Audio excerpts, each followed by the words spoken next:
ओम गणेश हर हर महादेव।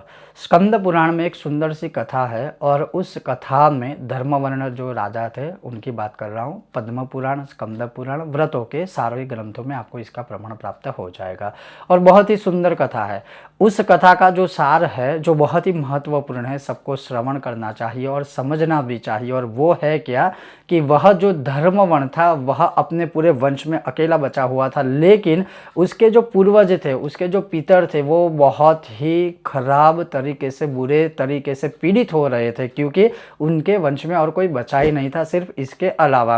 अब वह पितर जो है वह अंधकूप में पड़े हुए थे, नरक में गिरे हुए थे और उनको मुक्ति प्राप्त नहीं हो रही थी। लेकिन जब धर्मवर्ण ने जो वैशाख माह है उस वैशाख माह को अच्छे से सेवन भी किया था, भगवान हरि की उसने उपासना भी की थी, मधुसूदन की उपासना भी की थी, और उसी से प्रसन्न होकर के जब पितर प्रसन्न होते हैं तब पितर उन्हें क्या कहते हैं, उस धर्मवर्ण को क्या कहते हैं, तो वही आज का विषय है।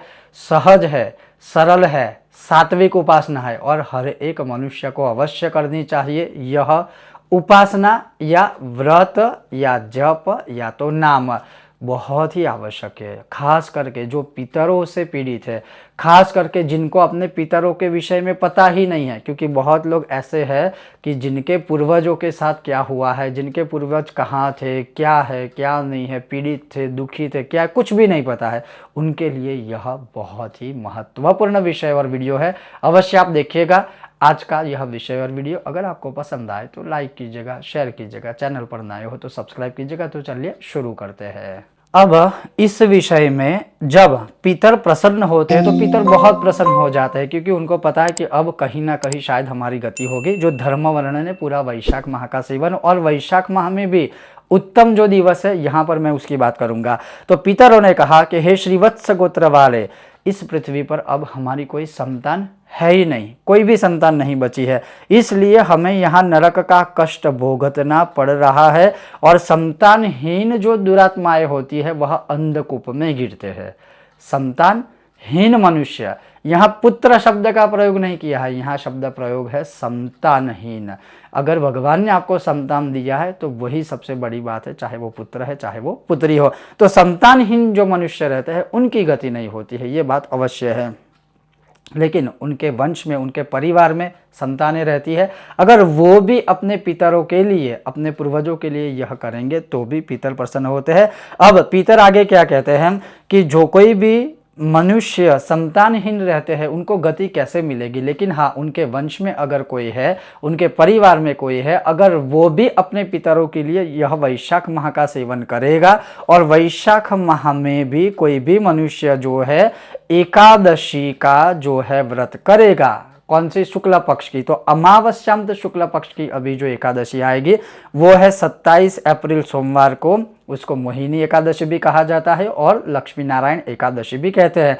तो जो कोई भी मनुष्य इस एकादशी का व्रत करता है वैशाख माह में, और जो कोई भी मनुष्य उसके अगले ही दिन द्वादशी अर्थात द्वादशी का जो है वह व्रत करता है, या उस दिन भगवान मधुसूदन की कथा श्रवण करता है, भगवान विष्णु सहस्त्र का पाठ करता है, तो उसके जो भी पीढ़ियों तक जो भी पितर अगर नरक में गिरे हुए हैं तो वो भी वहाँ से मुक्त हो जाएंगे। अब इसको सही तरीके से अगर मैं आपको समझाऊं तो एक 27 अप्रैल इस बार सोमवार को लक्ष्मी नारायण एकादशी है, और दूसरा है 28 अप्रैल को परशुराम द्वादशी, उस दिन भौम प्रदोष भी है अर्थात द्वादशी है।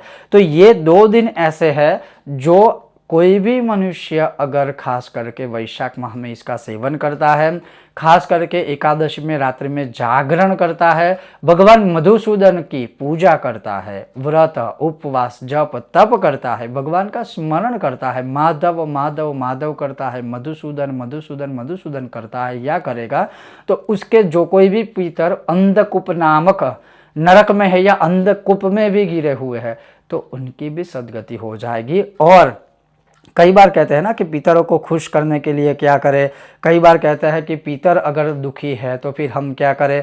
कई बार ये भी है, ये हमारा निजी अनुभव है, हम कई जगहों पर जाते हैं तो कुछ शायद इस युग में कुछ बच्चे होते हैं जिनको सिर्फ 2 या 3 पीढ़ी के ही नाम पता है। हमें यहाँ तक लोग मिले हैं जिनको सिर्फ दादा तक ही नाम पता है, दादी का भी नाम नहीं पता है, ऐसे भी लोग हैं।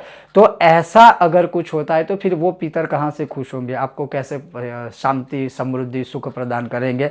और इसीलिए अगर आपके जीवन में आपके परिवार में भी ऐसी अवस्था है तो आने वाली यह एकादशी भी कीजिएगा, द्वादशी भी कीजिएगा। दोनों दिन भगवान माधव मधुसूदन का नाम स्मरण कीजिए, जैसे माधव माधव माधव या मधुसूदन मधुसूदन मधुसूदन। अगर आपके पास शालिग्राम भगवान है, विष्णु भगवान है, उनके ऊपर आप अभिषेक कीजिए, विष्णु सहस्त्र का पाठ कीजिए और एकादशी की रात्रि में जागरण अवश्य कीजिएगा। और यह कथा इसमें दर्शित है। पितर बहुत प्रसन्न होते हैं और पितर फिर खुश होते हैं, तो सभी प्रकार का वरदान जो है उनके संतानों को, उनके परिवारों को जो है वह निसंदेह देते हैं। और सिर्फ जो पितर नहीं है, सिर्फ वही खुश नहीं होते हैं, वो पितर ये भी कहते हैं कि आने वाली पीढ़ियों तक, जो आने वाली पीढ़ी में संतान बच्चे होंगे, वो भी सुख शांति समृद्धि संपत्ति संतति सबको प्राप्त कर पाते हैं। तो मत भूलिए, अभी भी जो वैशाख माह की मूल तिथियां है, अक्षय तृतीया तो चली गई है, गंगा सप्तमी भी चली गई है, तो अभी भी जो तिथियां बाकी है जो महत्वपूर्ण है, 100 जो है अश्वमेघ यज्ञ करने का फल देने वाली तिथियां है, अभी भी है। तो निसंदेह नाम स्मरण व्रत जप तप अनुष्ठान से अपने पितरों का उद्धार अवश्य कीजिएगा, जो इस बार 27 अप्रैल और 28 अप्रैल को रहेगा। ओम गणेश हर हर महादेव।